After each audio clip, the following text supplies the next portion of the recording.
I was a former journalist, and one of the things about journalism is the reason they call different people to get quotes, comments, and Yes, reactions right. is to corroborate the story. Okay, Matt, you said this, and Meg, you said this, Jen said this, Sue said this. And so you publish the intersection of that. But what's left out of that story, it becomes oftentimes the experience gets very flattened, and you leave out all the edge Mhm. cases and the sort of emotion or perspective that isn't all corroborated. And I think one of the things people miss, they don't like journalism doesn't reach a lot of people because of that. It oftentimes doesn't have this emotional component because we can't corroborate everybody felt the same about the event.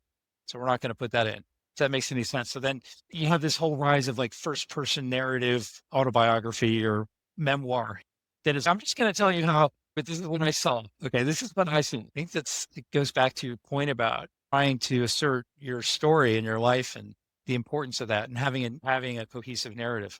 Anyway, that was Oh, yeah. Even look at how people curate their social media. It's no different.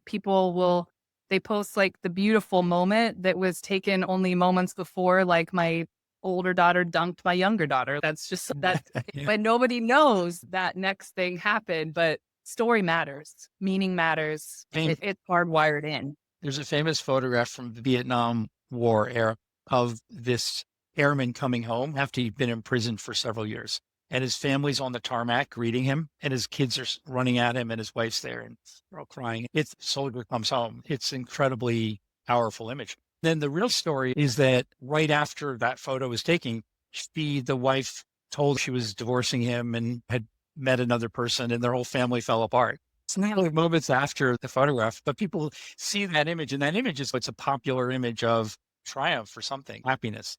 It's a Sure. snapshot. I think one of the things about story that's interesting in what you're saying, and this goes back to change in people's lives, is if you just take a snapshot, it's the difference between a photo and a movie. The photo gives you a limited perspective that it doesn't play out over time. It's a moment.